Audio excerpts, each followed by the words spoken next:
Video ini adalah part keempat dari topik konsep mol dan stoichiometry. Jadi teman-teman silahkan cek dulu part pertama dan ketiganya terlebih dahulu. Oke, kita masuk ke bahasan terakhir dari topik ini, yaitu yield. Jadi tadi kita sudah tahu cara menyetarakan reaksi, bisa menentukan reaksi pembatas, sehingga bisa juga menentukan mol dari produk suatu reaksi. Tetapi ketika reaksi itu kita eksperimenkan, ternyata produk yang kita peroleh itu tidak sesuai harapan. Jadi lebih sedikit.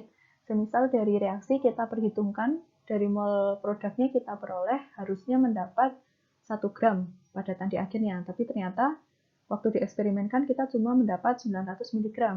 Nah itu di sini ada dibagi menjadi dua, yield secara teoretikal atau secara aktual atau secara sungguhnya. Secara teoretikal itu maksudnya secara perhitungan, secara teori. Jadi jumlah seharusnya yang kita peroleh. Tetapi pada eksperimen itu kita sebut sebagai yang aktual atau yang ini jumlah yang diperoleh.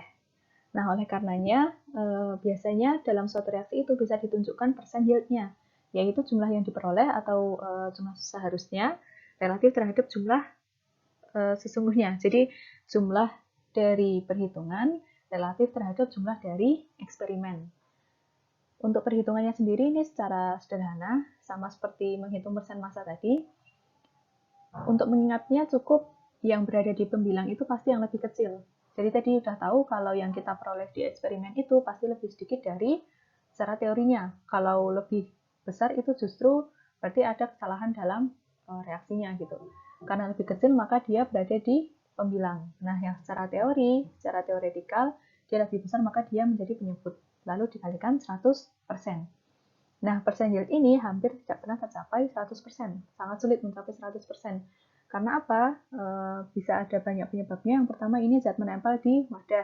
Jadi semisal kita kan biasa menggunakan gelas kimia, gelas ukur, lalu waktu dituang ternyata masih tersisa di wadahnya, jadi tidak sempurna dipindahkan.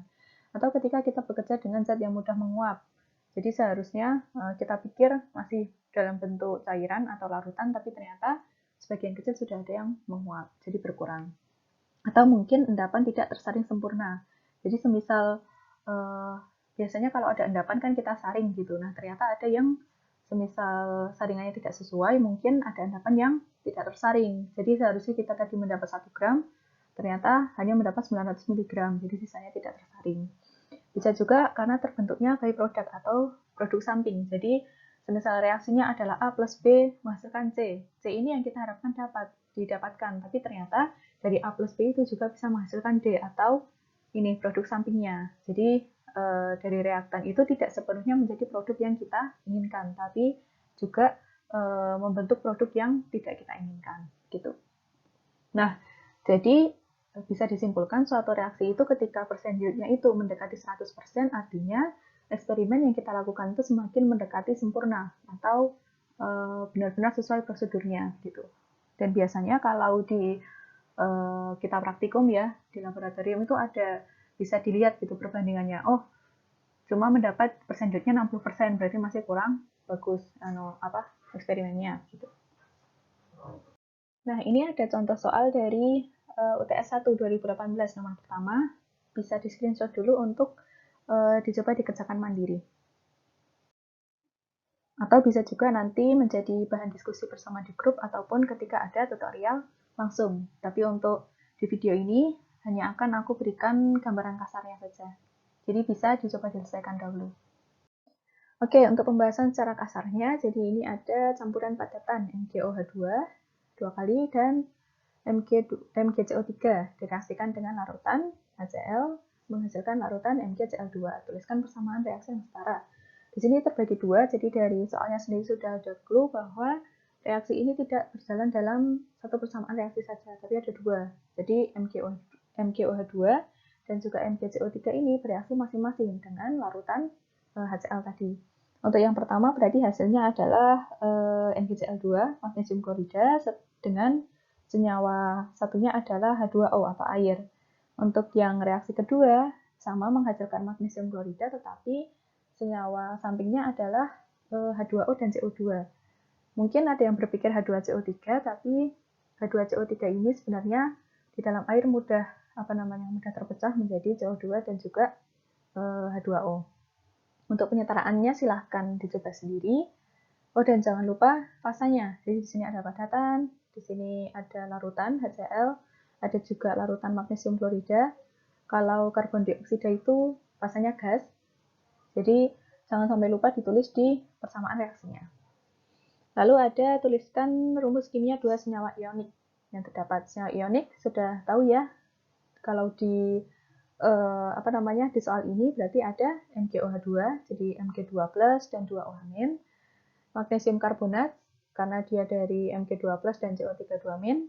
Lalu ada magnesium klorida karena dia bisa urai jadi Mg2+ dan 2Cl-. Ada 3, silahkan dipilih 2 saja boleh. Karena dimintanya cuma 2.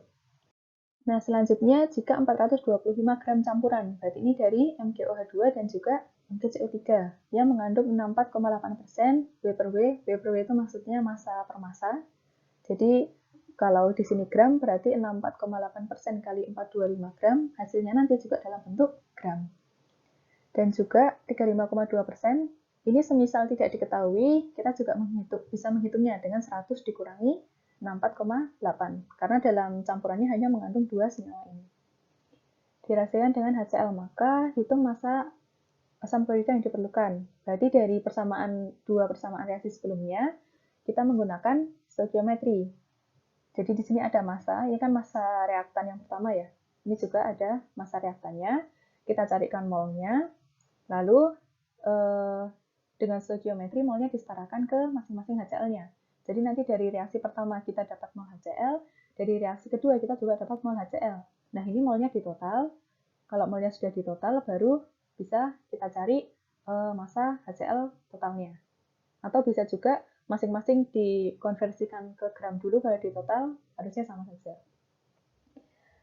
Yang keempat, hitung massa total MgCl2 yang dihasilkan. Ini sejenis sama yang poin C. Jadi dari reaksi pertama kita tentukan mol magnesium klorida yang dihasilkan. Lalu dari reaksi yang kedua kita juga tentukan mol magnesium klorida yang dihasilkan. Nanti hasilnya berapa di total. Dikonversikan ke gram, jangan lupa. Yang terakhir, dari reaksi di atas ternyata jumlah padatan MgCl2 yang diperoleh sebanyak 525 gram. Hitung persen hasil persen yield. Nah, ini yang tadi terakhir dibahas. Semisal di sini, ini hanya kasaran, semisal aku pendapatnya 600. Untuk hasil pasnya, silahkan dihitung sendiri. Nah, ternyata yang diperoleh hanya 525 gram. Berarti persen yield-nya adalah yang lebih kecil, atau yang diperoleh dari eksperimen, yaitu 525, dibagi yang lebih besar, atau yang diperoleh dari perhitungan, yaitu 600 dikalikan 100%. Jadi 525 per 600 kali 100%. Itu adalah persen yield-nya. Nah, jadi bisa sudah memberikan bayangan ya, dari soal ini, satu soal tapi beranak 5, dan saling keterkaitan gitu. Jadi bisa dibayangkan ketika dari nomor yang poin A tadi, penyetaraan reaksinya kok koefisiennya salah, bisa berlanjut sampai akhir ini. Jadi yang C, perhitungan asam kloridanya nggak sesuai, magnesium kloridanya juga nggak sesuai, persentasenya otomatis juga nggak sesuai. Ya, ini bukan menakut-nakuti, tapi sebagai peringatan, ketika mengerjakan silahkan yang teliti, karena itu tadi jawaban dari poin yang pertama itu bisa berpengaruh sampai akhir. Dan ketika semisal teman-teman mengoreksi, dari poin A-nya salah, berarti harus dikoreksi sampai setiap soal selanjutnya yang itu masih berhubungan dengan soal pertama tadi. Jadi mungkin reaksi setara ada yang merasa sepele, kayak oh reaksi setara gampang gitu, tapi ketika teman-teman menyepelekan sampai tidak teliti, itu bisa menjadi bermasalah gitu di soal-soal selanjutnya. Oke, terima kasih sudah menyimak. Semoga bisa bermanfaat dan membantu teman-teman dalam memahami topik ini. Silahkan dicek juga video lainnya untuk topik-topik selanjutnya. Selamat mencoba dan semoga sukses.